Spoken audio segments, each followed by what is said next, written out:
Hello, people. For some reason, I'm looking at a blank screen. But yet, when I post it, you can see the video I'm making. So, we're going to pretend that I can see everything I'm talking about because I can't. I'm literally looking at a blank screen. It's telling me it's there, and when I post it, it's there. But we're going to try this with a blank screen and see what it looks like. This is just going to be a review of some of the books I bought. I haven't bought very many books in the last week or so this won't take long. But I'm looking at a blank screen. Yet when I looked on it to see if everything was there, it's there. So we'll just have to see what we can see. This book I just started. Hopefully it's there on the screen. Hopefully. In the chaotic last days of the war, a small troop of American soldiers captured a German spy and makes an astonishing find. His briefcase is empty but for the photos of beautiful white horses that have been stolen and kept on a secret farm behind enemy lines. Hitler has stockpiled the world's finest purebreds in order to bring in equine master race. Well, sort of. But with the starving Russian army closing in, the animals are in danger of being slaughtered. They were already being slaughtered. They were a lot worse. For food. With hours to spare, one of the U.S. Army's last stray cavalrymen, Colonel Hank Reed, makes a bold decision, with General Patton's blessing. To mount a covert rescue operation racing against time, Reed's determined forces, aided by several turncoat Germans, steals across enemy lines to save the horses. This is the story of Levizan stallions. Levizan stallions, sorry. Actually, this is probably one of the few I don't. Well, I read Seabiscuit. Seabiscuit is probably the only other book on horses I've ever read about. This is actually pretty good so far. It is sad. I mean, it's a good book, well written, everything else. But what happens to these horses? I mean, the Germans had over 2 million, over 2.5 million horses. 60% of them did not survive. But it is a good book so far. Very well written. I recommend it. My mom recommended it, so she's read this. But it is a very good book. And hopefully this is recording properly because I'm looking at a blank screen. But anyway, it's a good book. I'm enjoying it, and it is depressing at points. What the horses went through and what Germans and the Russians did to the horses and so on and so forth. So it is quite depressing. Yes, I do. I have read Jane Austen, and I do like Jane Austen. I like Northanger Abbey. That might be my favorite of her stuff. Let's see. I don't mess up the list of other things she's written. I know I will. But you know, Jane Austen, born on December 16th, 1775. I've never read Pride and Prejudice. Never read Sense and Sensibility. Mansfield Park, I've read. I like that one. Emma, I liked Emma. Northanger Abbey, as I said, I liked. This is basically her very early writing. I mean, this is when she was a kid, and until she started writing real novels and stuff.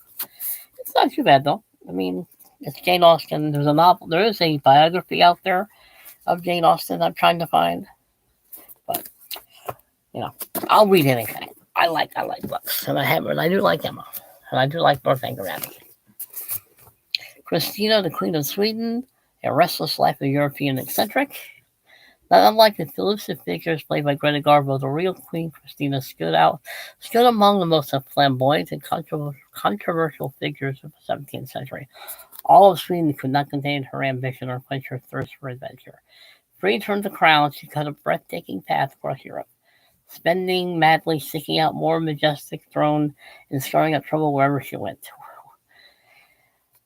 I know so little about Swedish history.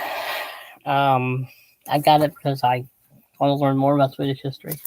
I have skimmed through this book. I haven't started reading it yet. This is not on the book reading table. This will be eventually. But she sounds interesting. Then there's this one. Victoria's Military Campaigns. It's a lot like that book of Queen Victoria's Little Wars by, I forget what his name is.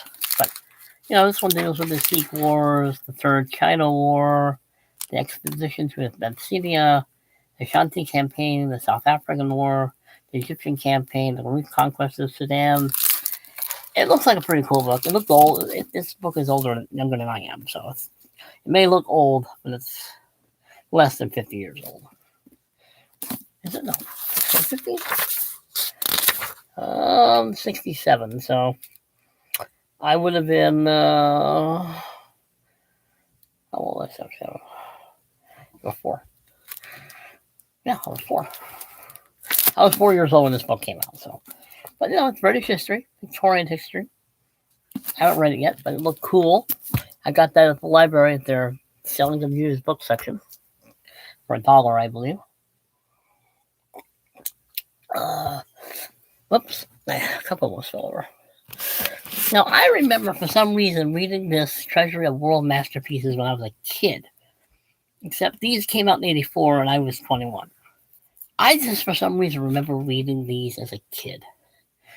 This is what happens to you. Your time plays tricks with memory. But anyway, I got this one because this is probably my favorite author. Certainly one of my favorite authors, if not the very first favorite author. The very author I like Robert Louis Stevenson. I've always liked Robert Louis Stevenson.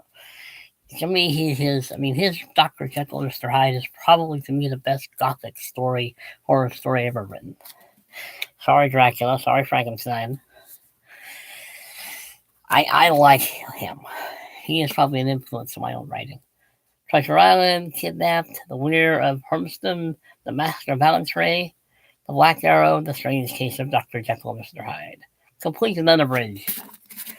But yes, I remember, for some reason, I remember reading these earlier than I actually did, I guess. But this coming, and there's also another series of books that I'm trying to get to. But I remember, whether I read them as a kid or older, I enjoyed these books. I enjoyed these collections of books. They're hard to find sometimes, but half-price bookstore always manages to come through. Let's see, how's the... I'm seriously looking at a blank screen, so I don't know whether this is recording properly or not. But for some reason, this video is blank. And yet when I play it, it's not blank. It's weird. But anyway, I'm going to just stop it for now because I'm not sure what's going on with my computer. But those are just some of the books I bought the last time. Actually, I bought them on Sunday or Monday. That's it. Half-price bookstore and the library. But anyway, excuse me. As I said, when I don't do any writing, I try to do a video. And if I'm not doing a video, I will do some writing. That's kind of the plan. But as I said, I like Robert Louis Stevenson. I think he's always been an influence in my writing life. I'm trying to fix this here. Okay, I do like it. So I have his complete short stories over there. I have 2 biographies of him. I like the guy. He's a good author. He always was.